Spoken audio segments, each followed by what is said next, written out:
अस्सलाम वालेकुम गाइस, हम अपना हार्ट का ये टॉपिक स्टार्ट करने जा रहे हैं जिसमें हम सबसे पहले राइट एट्रियम को देखेंगे।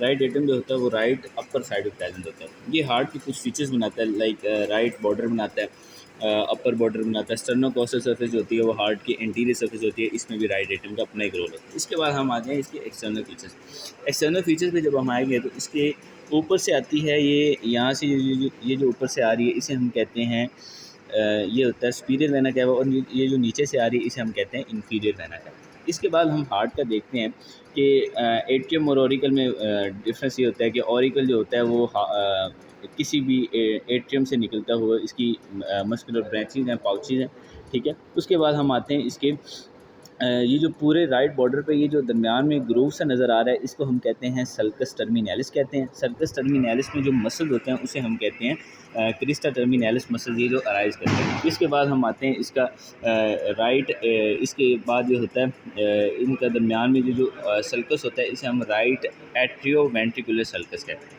फिर हम आते हैं इसके ये जो इनलेट्स होते हैं, इनलेट्स इसमें होते हैं एक सुपीरियर वेना कैवा होता है, इंफीरियर वेना कैवा होता है। इसके साथ में एक होता है यहाँ पे जो ओपनिंग आपको नज़र आ रही है ये वाली है, ये कोरोनरी साइनस की ओपनिंग है जो हार्ट की अपनी वेनस ड्रेनेज जो होती है वो राइट एट्रियम में जाती है। इसके बाद एंटीरियर कार्डिक वेन्स होती हैं, वेनाई कॉर्डिस मिनिमी होती है, और कुछ ऐसी ब्रांचेज होती हैं जो हार्ट में अपने में राइट एट्रियम में ड्रेन हो रही होती है। इसके बाद हम आते हैं इसके कि राइट एट्रियम और राइट वेंट्रिकल के दरमियान में एक ऑरिफिस होता है जो इन दोनों को आपस में सेपरेट करता है। इसे हम कहते हैं ट्राइकस्पिड वॉल्व होता है। ट्राइकस्पिड वॉल्व के 3 इनलेट्स होते हैं। एक होता है ये वाला, ये जो पोस्टीरियर इनलेट होता है, उसके बाद ये एक एंटीरियर होता है और एक इसमें सेप्टल होता है, ठीक है। ये इसकी आप ये जो है ये ट्राइकस्पिड वॉल्व ये इन दोनों के दरमियान में जितनी भी सर्कुलेशन हो रही है या कम्युनिकेशन हो रही है इसको कंट्रोल करते हैं। इसके बाद हम इसके इंटरनल फीचर्स भी देखते हैं।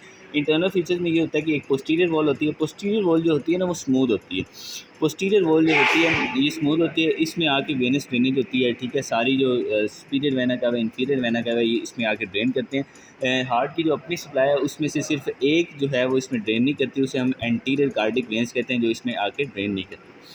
देन हम इसमें आते हैं कि ऊपर से आ रही है सुपीरियर वेना कैवा, नीचे से आ रही है inferior vena cava. Inferior vena cava के इर्द गिर्द जो हमारे पास एक वॉल्व होता है जिसे यूस्टेशियन वॉल्व कहते हैं, ये प्रेजेंट होता है। जो हार्ट का फ्लो होता है ना राइट एट्रियम से लेफ़्ट एट्रियम की तरफ, जब हार्ट का अपना ब्लड जाता है इसको कंट्रोल करता है। देन इसके बाद हम आते हैं इसकी कोरोनरी साइनस पे। कोरोनरी साइनस जो होती है हार्ट की अपनी वेनस ड्रेनेज होती है, ठीक है, वो भी इसमें आके ओपन हो रही होती है इसकी पोस्टीरियर साइड पे। इसमें ये होता है कि एक वॉल होता है जिसे हम कहते हैं थिबेशियन वॉल कहते हैं, ठीक है। ये बेसिकली जो कोरोनरी साइनस होता है ये बिटवीन होता है इंफीरियर वेना कैवा और जो ये ट्राइकस्पिड वॉल है इसके दरमियान में होता है कोरोनरी साइनस।